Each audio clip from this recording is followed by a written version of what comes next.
Support for the show comes from Carolina Forward, a nonpartisan organization dedicated to building a more equitable, democratic, and prosperous North Carolina. You can learn more about their vision and values at carolinaforward.org. North Carolina State Highway Patrol. What cigarette do you smoke, Doctor? A contributing factor to our juvenile delinquency of today. Rock and roll has got to go. And welcome back to the Hometown Holler. I'm Daniel Ayers. And I'm Quinn Ray.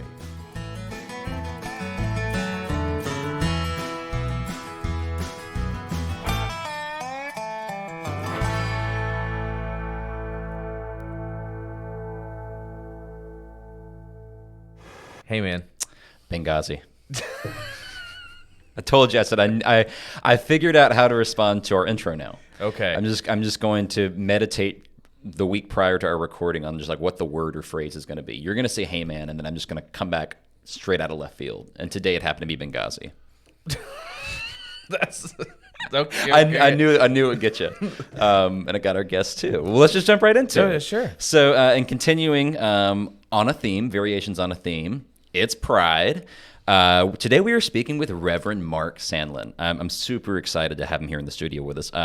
Mark is an ordained minister in the Presbyterian Church, a self-described progressive, and a diehard believer in the Oxford comma. Had to include that. Thank you for Team Oxford all the way. Team Oxford comma. Absolutely. He earned his Master of Divinity from Wake Forest University School of Divinity and currently serves as pastor at the Presbyterian Church of the Covenant in Greensboro. That's actually how I met Mark. That'll be a good back porch story when we're done. Mark is the president and co-executive director of ProgressiveChristianity.org, as well as a co-founder of the Christian Left, a ministry for Christian progressives and their allies. His work has been featured in the Huffington Post, Sojourners, Time, and Church World Services, and much to the surprise of our atheist friends, I saw this and I was like, wow, Mark is... You really made a name for yourself, even on the Richard Dawkins Foundation. Wow. So, I was the first minister ever featured on the Richard Dawkins I was going to Foundation. ask. I can't imagine. The first ever. I did a lot of crosswork with some atheist groups where we were kind of like progressive Christians and atheists actually have politically a lot of the same alignment. Really? If we came together, man, we could be, we could maybe do something. Yeah, that would trigger the apocalypse. It probably or would. the rapture. But with the way the politics are going now, hey, I don't know, here we are. There are no rules. Additionally, Reverend Sandlin has appeared on PBS's Religion and Ethics News Weekly and NPR's The Story with Dick Gordon. Showing total disregard for his public reputation and good name, Mark is here with us on the Hometown Holler today to discuss themes from one of his most popular articles, really your most popular article. By far, yes. Clobbering Biblical Gay Bashing. What a title. I love it. It's been translated into 6 languages and shared and read God knows how many times. It's unbelievable. Pun intended. It kind of sounds like a Dungeons and Dragons episode. Yeah, moving it into really it does. like a campaign. Yeah, I played a lot of D&D growing up, Yeah. so it's not unusual for a lot of times I'm told that my articles sound like that or like a title to a Harry Potter book. That's great. So, I love that. All right. Well, Mark, welcome to the Hometown Holler. Great to be here. Thank y'all for having me here. Yeah, absolutely, man. No, I was so excited when you expressed just not just a willingness, but like an eagerness to come out and talk with us. I think a lot of our listeners are really maybe a bit surprised, maybe dismayed that this celebration of Pride Month includes an interview with a pastor. There you go. I think they might have a lot of confusion around that, but I think their confusion's going to disappear imminently. So to start off, I'd like to talk to you about your call to ministry, how you entered ministry. I think that's an important part of your story. Sure. And I think to do this, the best way would be I'm going to give you the start to a joke, and then you can provide our listeners with the punchline. So Should be interesting. This is so good. You pondered this a lot, huh? I did. I thought about this. Okay. A pastor, a stripper, and an IRS agent walk into a dive bar. Yeah, that's a real story. It's not a joke. So my first full-time church I got ran out of for being too progressive, even though we were growing and we were feeding more people out of a food pantry every week than we actually had in a service on Sunday. We were doing really good stuff. And I decided, I don't know if I really want to do this church thing anymore. So I just started writing online and that kind of stuff. And for my lunches, I would meet with 2 of my best friends. One happens to be an atheist and one happens to be a universalist. And we would meet, and then they would go back to their regular jobs, and I would stay and talk to the bartender. one time, these two lovely young ladies came and sat next to me, and I was like, I don't know what's going on here. And they just started pouring their hearts out to me. I guess they had heard our conversations, and it just struck me. I was like, this is sort of biblical, right? I mean, Yes. like Yeah. modern day biblical kind of thing. And it led to me, that bartender happened to also bartend at a dive bar. And she invited me there, and so I started going there and have made some of my best friends. I actually met my wife there and have been able to counsel with a lot of folks who wouldn't have been able to talk to someone that they could trust. Drug dealers, prostitutes, all kinds of different folks. And so it's kind of started this like alternative ministry that I do with folks that I don't hear of a lot of my other minister friends having that kind of opportunity. And so it's exciting, it's interesting, but it's actually just become like, we call it the living room now, the bar. It just feels like home, and everyone there.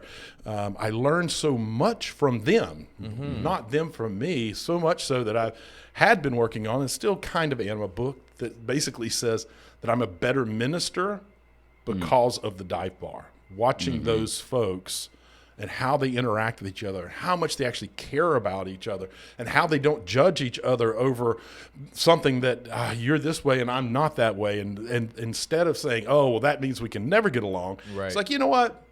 We're just people. We're all struggling. We're all here because we're in a dive bar at night.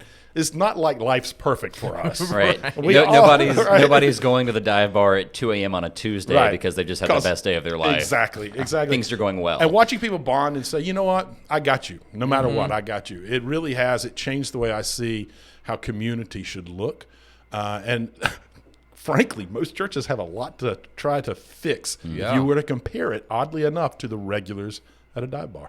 That's super interesting, and I'm wondering, did that connection you drew with just kind of realizing that this is kind of a biblical scene?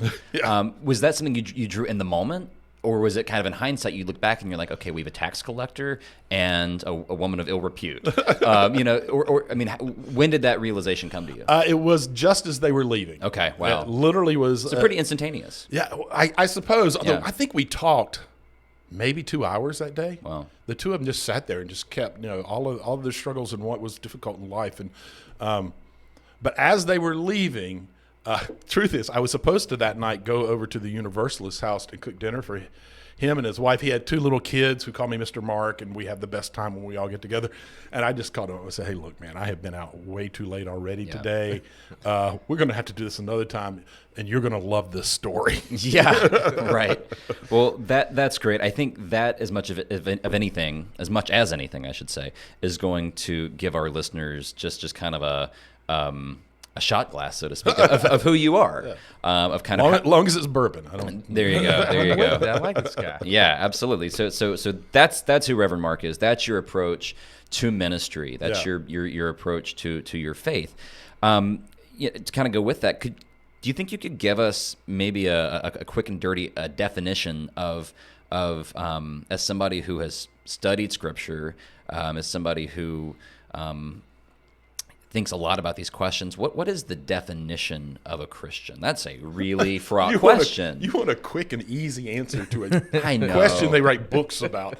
So I'll give my answer, knowing that a lot of people in different denominations are going to have very different rules and standards that they're going to expect you to match up to call yourself a Christian. The reason I ask is because last time we saw each other a couple of weeks ago, you gave me a great definition, a very easy definition of sin. Yes. And I thought, well, if he could do sin, Okay.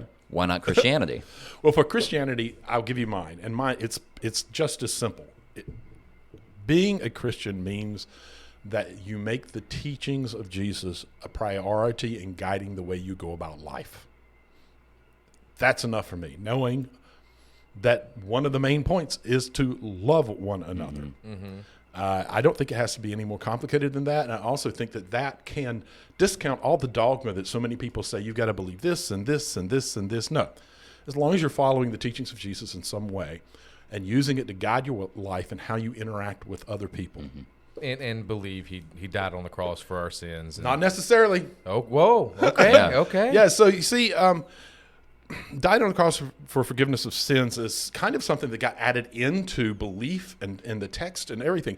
If you go back and look at the original text, most of those stories ended with Jesus being put up on a cross. And Jesus was put on a cross not because there was some grand scheme, as much as the only reason people got put on crosses by Rome was because they pissed Rome off. Right. Yeah. And so he pissed Rome off. He was an agitator. He was an intentional agitator. When he walked into the temple ground with the money changers and he started flipping tables, well, the temple ground wasn't just for the local, a religious group. It was also the local government. That's where they made their money. They were bilking the people who could least afford it, people who have traveled forever and couldn't bring the perfect pigeon or the perfect lamb or the perfect anything, and making them buy those there for exorbitant prices, exchange their money for temple money. They were making their living off the back of the least of these, what Jesus would have called the least of these.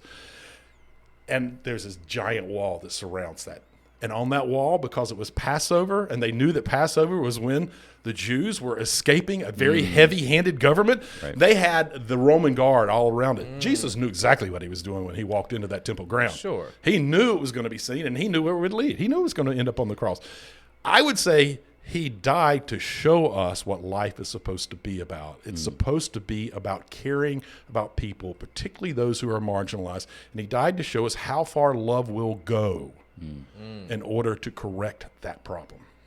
Wow. And I think for more information, watch Jesus Christ Superstar. There you go. Or I guess read the New Testament, but I don't know. People seem to take that in a lot of different directions. Yeah. Which is which is the reason we wanted to have you here, is because you just mentioned to be a Christian, following the teachings. Yes. I think where people get hung up then is, what are those teachings, right? So specifically within the context of our conversation, you wrote that article, Clobbering Biblical Gay Bashing, which, folks, it's a phenomenal artital. Go read it. Yeah. In fact, we're going to link it in our newsletter. Great, thank you. So folks can check it out. Could you talk a little bit about the Bible's stance on homosexuality? Yeah, I mean, maybe I'll just stop the question there. Okay. I can zero it in more if that would help. Well, we can start there, and if Okay. you'd like to drill in on some questions, go ahead. So overall, the Bible is pretty much uninterested in the question of homosexuality. At best, they say there's 7, but at best there's 6 verses that might possibly speak to them. But what you have to realize is that our modern understanding of homosexuality and queerness looks nothing like what they knew about. And I guess what you mean by that is that nobody in biblical times would have thought of themselves as straight or gay. Not the at question all. of sexual orientation. That didn't happen in it's a that modern world. construct. Yeah, it's a very modern construct. And ultimately, those verses that are left, there's literally more verses about why you shouldn't eat shrimp, okay, than there are about anything about. I told you, I'm not Quinn, gonna argue with you got to put down those shrimp. Man, I You know love what's, an ACC. and you know what's at really lunch. sad about it is that there's also more verses about eating bacon. So bacon wrapped shrimp is really out, Oh my which gosh. is one of the Double pure jeopardy. joys in life. I don't understand why anyone Can't eat would the want spleef. to believe that. But the other thing is, when you actually start breaking down the language, you go and look at it in the original Greek, the original Hebrew, those words that are being interpreted since 1946 as homosexual don't mean that. They almost always mean something different. It's frequently someone taking advantage of someone else. It's living contrary to who you were created to be, contrary to your nature. And so in that one in particular, that's some of the Paul stuff. That one in particular, living contrary to your nature, if you're trying like conversion therapy, you're trying to force someone to live contrary to their nature, which would be the actual, Right, if you want to call it a sin. Yeah, don't do it. That's what you would be doing. You mentioned 1946. Yes. Was that a year you picked out specifically for a reason? Or It is. Okay. It is. And so the word homosexual did not show up in English language Bibles until 1946 when the New Revised Standard Version was written. Currently one of my favorite versions, not New Revised, but the Revised Standard Version. One of my favorite versions is an updated edition of the New Revised Standard Version. So they've gone back and done a lot of work there. But up until, think about it, in the history of these texts, some of them that were written more than 2,000 years ago, the word homosexual was never brought up until 1946. So if you think that the Bible was ever trying to talk about that, I have a harder time buying into that argument for sure. Well, I'm thinking of 1946. Was that an American translation? It was. Because I'm thinking in terms of our context, right? Where Yes. the war's over, we're kind of entering that. Everybody's coming home. Yeah. Well, the Red Scare, right? I mean, which yeah. it's McCarthy hearings haven't happened yet, Right. but that is kind of in that general cultural moment of fear of the godless communists and, and the homosexuals, and that's part of that wider cultural fear mongering. Ending the Harlem Renaissance with all the queer. And, Absolutely. Totally some cultural backlash. There's there. no doubt that there was a lot of that response that was coming as a reaction to what was going on in the world currently, So with no doubt. the U.S. currently. In the U.S. specifically, yes. If a lot of our current, I say our, but like mainstream Christian conceptions of that interpretation, I guess, that homophobia, right, goes back to 1946. You talk in the article about there's been kind of a softening. Yeah. And this resonated with me. And like when I was growing up, I was homeschooled. Sure. I came from a very progressive family, so this wasn't something I experienced at home. Right. But I had peers, and I even knew adults. I actually have memories of adults, like grown-ass adults, like saying things that would have made the authors of the Nuremberg laws blush. I remember hearing an adult, again, like a church-going adult. Like, it's hard. I mean, this is just crazy. This was say that there should be a law. It's just so ridiculous. Spit it out, Daniel. It's mind-boggling. There should be a law that people who are openly gay should have to bathe in Pepto-Bismol because it's pink and it's like a sign. It's like a modern weird tarred and feathering. It didn't make sense to me when I heard it. It doesn't make sense now. But I heard an adult say that. I have no doubt, man. Listen, it was less than 10 years ago where a North Carolina Baptist, and I'm not sure which line of Baptists, there are great progressive Baptist churches, just people need to know that. But a Baptist church said that what we need to do is put all the gay guys in one large fenced-in area and all the gay women in another large fenced-in area, and get this, so that they can't reproduce. Wow. We don't need a fence. Wow, that is The fence seems useless in this case. Yeah. So That's staggeringly it stupid. is. What we did, a group, I wrote a post about it, and I encouraged people. I said, look, here, this guy clearly needs to be more informed about this issue. So let's do Or just this. biology. in general. Yeah, absolutely. So let's do this. Let's, and maybe I shouldn't have done this. I provided the address of his church and said, here is a list. I think I had 50. Here's a list of 50 LGBT-friendly organizations who either like provide free lawyer service or support the community. Let's make donations to those groups in his name because all the educational material will just all those brochures. They're all going to show up. And so I don't know. I hope that we maybe we educated him on a little bit about the community and what's really going on. I know he stopped talking about it. So that was a good thing. Well, at the very least, he now knows where babies come from. That's right. Now, but you talk about going back to the kind of the softening of bigotry. Yeah. I was not. There were those folks I grew up around who said those crazy, bigoted, violent things. Again, what I and then I go home and my babysitter up until I didn't need a babysitter was a gay black dude. So I led a very different existence. But among the folks that I was socialized with, there were folks who kind of considered themselves progressive, who adopted a love the sinner, hate the sin mentality. Could you talk a little bit about that? Like, Sure, you have I think a thoughtful critique of I that. appreciate that. It in a lot of ways that was a move to try to make homophobia more palatable. Like we're not hating the person. And I interviewed early on when I was going into ministry. I interviewed with the church. It was like, now we know, all of us know that homosexuality is a horrible thing and a sin against God. But we're friendly to homosexuals who come here, so because we still love them. But my response is, it's like saying, love the pizza, hate the toppings. You know, it's like, no, that is who they are. Like, they aren't themselves if that part is missing. So you're still saying hate them. And there's a real problem with that if you claim that you follow a God who is love. That doesn't make any sense. Right. It's funny because last Pride that was out here in Burlington, and it's in October. You know, June is Pride Month, but our Pride was October. Daniel was looking rather cute wearing a crop top shirt, cowboy hat, belly button. But there were some bad actors out front preaching, you know, spreading the word. And it was the first time I think we've had it down here where that was the case.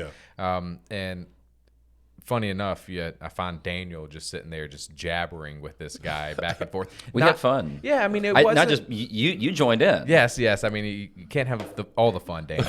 We had And it wasn't a bad conversation, right? It wasn't like yelling at each other or anything, but he kept on telling us, he's like, I love you. I will love you. But what you're doing is wrong, and nobody can call themselves a Christian if they're in there, because we had, you know, some pastors coming in there, self-proclaimed Christians, and, you know, they would walk by and tell him that, and he's like, no, you're not.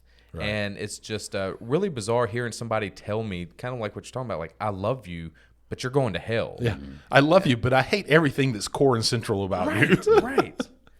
Yeah, this is a line from your article that stuck out to me that I wanted to read. You said, it is actually more of a choice, ironically, to judge and marginalize people over being homosexual or bisexual or queer than it is a choice to be homosexual or bisexual or queer. It's true. Yet we judge them and not ourselves. Yeah, and there's a lot of that goes on, you know.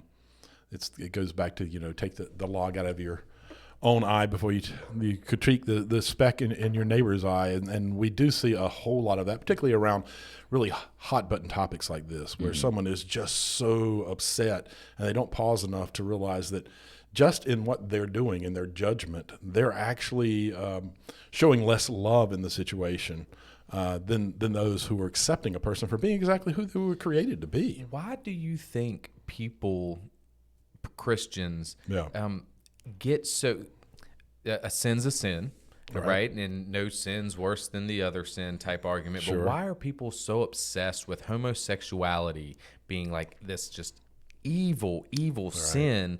But, you know, just, you know, having sodomy with your wife is not. Right. You know? Go ahead. I mean, I have a hunch. I want to hear.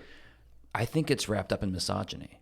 Yeah. I think it's for many men terrifying to imagine another man being like a woman in the sense of you know, there's the phrase effeminate, right? Which it has a pejorative connotation, right? For a man to have a feminine affect is offensive. So like a blanket statement of homosexuality, just they zero in on gay men.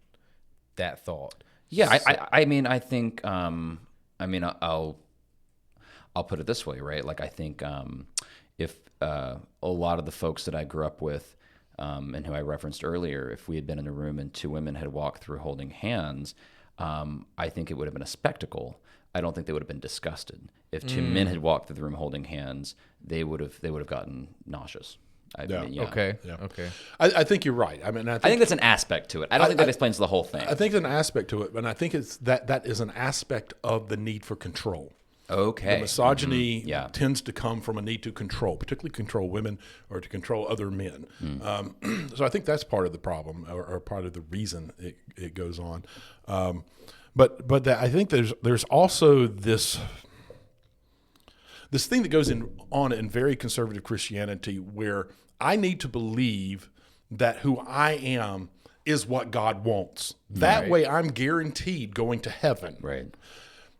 If I can other people enough that aren't like me, it just, in my mind, becomes further proof of how perfect I am in God's eyes and how likely I am to get to heaven. If I can point out their problems and make it very clear, but that's not me. I'm not that person. And so there's this real kind of, I don't quite want to call it sympathy, but understanding of the church has taught them to be so fearful of this thing called hell and to be so desperate to make it into heaven that they're willing to other anyone who isn't like them. And I think it goes well beyond, queerness or anything like that. For sure. There's so many other areas Is where it if because- you're not like me, then immediately that's going to be sinful, and I'm going to judge you very hard. And part of that really is so that I can feel good about myself and feel like I'm that much closer to stepping into heaven. Right. Motivated by fear. Absolutely. Really. Yeah. I mean, Massively. it makes sense, and maybe is it because it's so easily once seen, so easily to Oh, I see. to They're visual signifiers. Yeah. right, in some sense, right? You know, Yeah. because people aren't getting mad and they see gluttony, right? Right. They talk about you'll see somebody who's bigger and stuff, but they don't hate them in this sense of true. the difference. I don't know. It's something I've always grew up with in the sense of growing up. I was in a very progressive household and around homosexuality my entire life. Sure. And I never understood it. In the sense of not understanding homosexuality, but it was just normal to me. And then when I got older and started learning that You didn't understand the bigotry. I didn't even see that, right? Gotcha. It was a like, non-concept. You weren't exposed to Yeah. it. Drew and John were just always Drew and John, right? Yeah. This is what it was. And then when I got older and started here, don't ask, don't tell, especially during the George Bushes and stuff, Absolutely. that's when it really started coming to me. And I was like,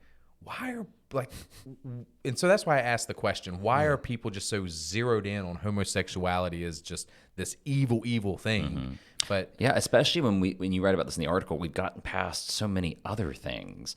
We now understand, or I say, most people have a more nuanced approach when it comes to slavery in Scripture, when it comes to polygamy, and when all these topics that at one point in time. we're justified by the Bible. Right. We've come around to understanding, well, actually, it's more complicated. There's context. But homosexuality is one that many people have really The needle hasn't moved. not at all. Which is strange because in the text, it in a much larger way is less specifically addressing what people are trying to make it address. Well, yeah. Slavery, it's pretty clear. It's talking about straight up slavery. The original language is not about a ongoing homosexual relationships. That's not in there at all anywhere. There's a section of your article titled "The Bible as a Sex Manual." That one does not go over with conservatives. I wondered about that. Was my question was I wonder how many people were skimmed, saw that, and then just X'd out. But what? I want to know because I'm not vanilla. Well, no. I guess my question is, what if you could kind of summarize for us, what is wrong with approaching the Bible? Because I've heard people say the Bible's a manual. Right. It's a manual for life. Yeah. Sex is a part of life. Yeah. So then, by extension, it is a sex manual. But no. No, it's definitely not. So, that really comes from a lot of folks who will talk about saying that the modern, the biblical marriage, that I believe in biblical marriage. Oh, right. But the problem there is biblical marriage looks like a lot of things. And biblically, you talk about King Solomon, marriage is good, but concubines are better. He had lots more of those. So you really start getting into, if you want to make the claim that, whatever the Bible says about marriage works for me. Nothing is off For limits. me personally, I'm a pretty progressive guy. Yeah. There's some stuff in there that does not work for me in marriage. So what you're saying is that a progressive, open-minded, modern human, the Bible makes you look like a prude. Right? It really does. Yeah. It really does. In in those cases, it definitely does. Fair enough. Yeah. There was a meme it wasn't even a meme, but there was some video of somebody who went to a I'll probably get in trouble for bringing this up, but I thought it was a very interesting point. It was when they talk about the book bannings at libraries and things. A woman showed up and was talking about. She brought the attention to this library board that there was that the library did in fact let children rent books. A book in particular that had really explicit sexual violence and incest, and it was the Bible. Yeah, absolutely. And yeah, she rested her case. Absolutely.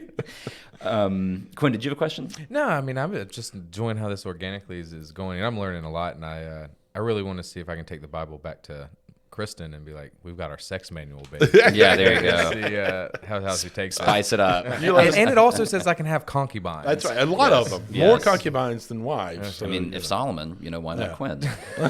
Well, we're coming up on half an hour. Before we close, and we hope folks will join us on the back porch if you guys haven't subscribed to I'm that. excited about that. It's going to be a lot of fun. This to me is just like the appetizer.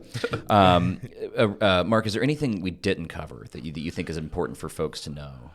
I don't think so. I mean, I think the big point here is simply, biblically, we got 66 books written by, 90-some people, probably, maybe even more. What you want to look for is a theme, sort of an umbrella that it all fits under. If you're going to go about trying to interpret all of those writers and all of those books, you need a theme. Mm-hmm. You need to understand what the larger concept is. And time again, the Bible is about loving other people. So ask yourself, if you believe you're a Christian, or even if you believe you're a person who believes in God, ask yourself if what you're doing comes from love. Like if the person that you're expressing it to feels loved. And if the answer is no, then it's not from God. And I think a lot of folks contrast love with hate, but I think in this context, it's actually really helpful to contrast it with fear. Absolutely. Coming from a place of love or fear. Not love and hate, but love, or you're acting from an impulse of fear. Absolutely. I want to close by reading something from your article. This is actually the conclusion of your article.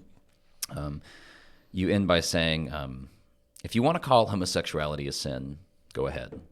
But you're going to have to admit that it is not biblically a sin, which means you are also going to have to admit that you are calling it a sin simply because that's what you want to do.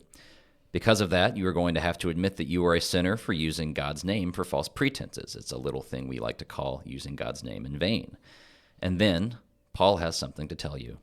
You have no excuse, whoever you are, when you judge others, for in passing judgment on another, you condemn yourself, because you, the judge, are doing the very same things. Romans chapter 2, verse 1. Reverend Sandlin, thank you so much for coming on the Hometown Holler. Folks can find you on Facebook and Instagram. Absolutely. At Mark Sandlin. Mark right? Sandlin. There it is. Did I say Twitter or X? I said Twitter, right? We did say I want to make sure I refuse to call it X. If I said X, I was going to have to edit that out. Please, guys, Google his fabulous article, Clobbering Biblical Gay Bashing. Like I said, we're going to post it in the Holler highlights, but we encourage all y'all to share it with all your friends and enemies.